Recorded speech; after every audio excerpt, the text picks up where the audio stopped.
Tubbo and Ranboo's marriage on the Dream SMP is something that's often looked at as a sort of joke. Something that happened on a whim and is funny, but it doesn't really fit, and it's just kind of there.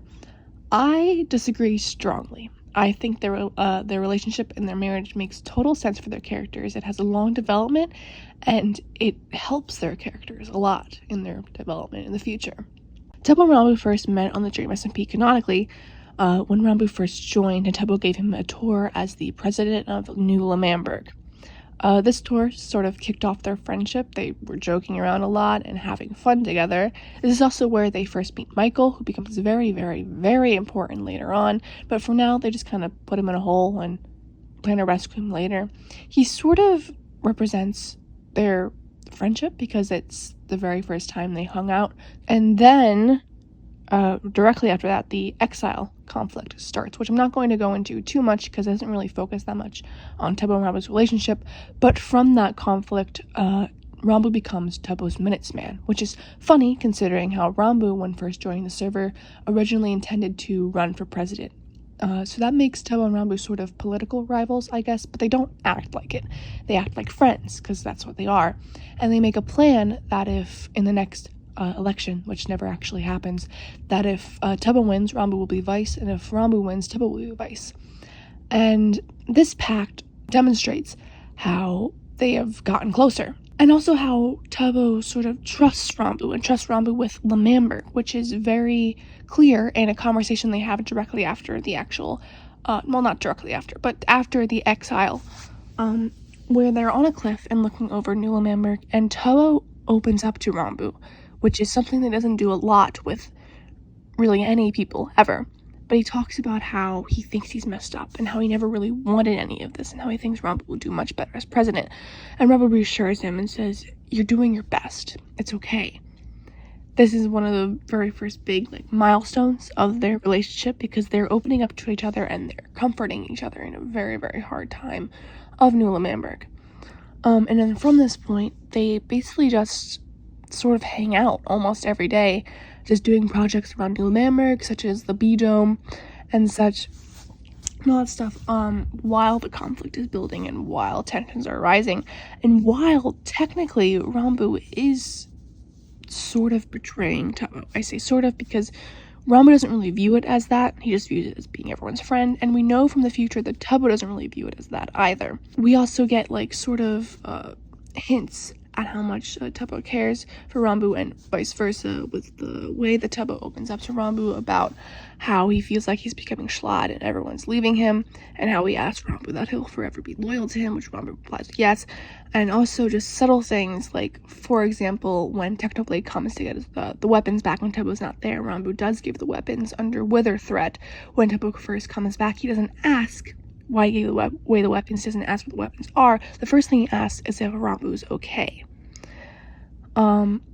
So stuff like that shows us that they are close and they do care for each other quite a lot. The festival comes, and this is where Ranboo is outed as a sort of traitor against New Lamamberg, which is something that Tubbo at first vehemently defends Ranboo against. He goes, "No, that can't be true. He wouldn't do that." Directly after that is when Quackity comes up to Tubbo and says, "We need to execute Ranboo. We need to get him gone. He's a traitor. He lied to us." And this is a very, very big milestone in the relationship because this is easily where Tubbo could be, yes, he betrayed us. We need to get him out of here. But instead, Tubbo follows the development that him and Ranboo have been having and says, no, you will not touch him, or else you will be committing treason. Which just shows us, wow, Tubbo cares for Ranboo. It's also because Tubbo doesn't want to become schlad. And he says this very much that Ranboo decorated the festival. If they execute him, they will be no better than schlad. And then from that, Doomsday happens, which is where Ranboo goes to live in the Arctic with Techno and Phil, and Tubbo goes off to start Snowchester. And again, this is a point where you would think they would drift and they would separate. I mean, Ranboo doesn't really like government anymore. Tubbo is building a pseudo-government. We don't really know what it is anymore. Tubbo probably doesn't really like Techno and Phil that much, considering he destroyed his country. But instead of that, Tubbo keeps dragging Ranboo over to Snowchester and hanging out with him. Something that which confuses Ranboo quite a bit, because for all he knows, the Tubbo, he kind of betrayed him, you know? He wouldn't really want him around anymore, but Tubbo just acts like nothing happened and they hang out like normal. This leads to a conversation where Tubbo asks Ranboo if he considers them friends. And Ranboo asks the question back, and Tubbo says, yeah. They have a sort of conversation about the betrayal and if Ranboo regrets it. And it ends in them forgiving, which is something that doesn't really happen that much on the server. You would expect this to be an arguing match, and then they split and say that they'll never be friends again. But no, they communicate and they understand and they move on. And from this point, they just get closer. They're hanging out a lot. Ranboo shows off his Enderman powers, and Tubbo is frustrated at first, but he finds it really fun. And they just have fun together. I mean, Tubbo tries to fix Ranboo's memory. Doesn't work. A little bit traumatizing, but it's fine. They rescue Michael from the Nether on Valentine's Day of all days, which is interesting. And then we get to the big marriage, and canonically this happens because Eret decides to put tax over the server, and Tubbo and Ranboo don't want to pay that much tax, so to pay less tax they decide to get married. So it's originally for tax reasons, but as it develops, I'm going to stop here and just put in a thing where Tubbo and Ranboo's real relationship on the server canonically as characters is contradictory, to say the least, and no matter which side you're on, the platonic or romantic, you get yelled at by someone. So I'm going to leave it as ambiguous. Basically, they started just for tax reasons, but eventually it grows to more than tax reasons that they're married. That's all I'm going to say and put that out there. But yeah, they love each other, they care for each other a lot, basically. And then they adopt Michael as their official child, which is very sweet. They build him a room with all sorts of portraits around, showing that they're a family, and that's what they are. They're a family. And it just develops further from there, where Ranboo's priority is Tubbo and Michael. Baseline. Tubbo and Michael are his priority, keeping them safe. He worries for Tubbo a lot with his last life. He constantly gives him materials and totems, and they're one of the biggest reason he joins the syndicate, to keep them safe. Tubbo has nukes to keep his loved ones safe and Snowchester safe, and he also cares very deeply for Ranboo. We see this from examples when something goes wrong, such as the prison lockdown, or the nuke going missing, and people or the evidence points to Ranboo, and Tubbo immediately defends him and goes, no, he wouldn't do that, he wouldn't, it's not him.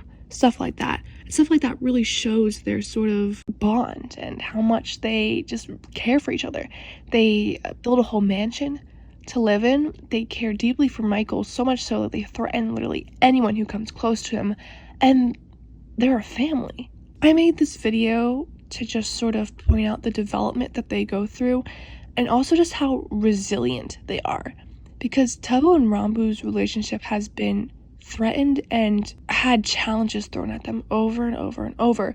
And on the Dream SMP, it's hard for a relationship to stay as a relationship. If you look at Quackity and Sapnap and Carl, or Sam and Punk, or hell, even Tommy and Tubbo, even if they're still friends right now, they have split over and over again. It's an outlier. The relationship is an outlier, and I hope it continues to be an outlier, because when I usually say that their relationship is the most stable in the SMP, people point out to me about how they have secrets and how that's not sort of stable or good. But I counter that by Ranboo talking about how, yes, they have secrets. Tubbo has not talked about the festival, and Ranboo has not talked about his Underwalk, but they have secrets, and they know they have secrets. Ranboo knows Tubbo keeps things from him. Tubbo knows Ranboo keeps things from him, but they don't care.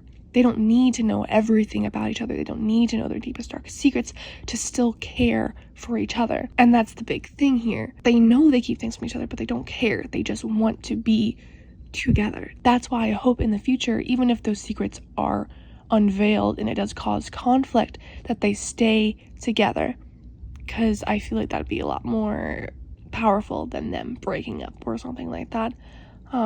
And also, like I said, sort of an outlier among the rest of the relationships on the Dream SMP. So yeah, they're husbands, they have a family, they go on picnics, and Ranboo gives Tubbo's pink tulips because they're his favorite. I don't know how to end videos, but cool.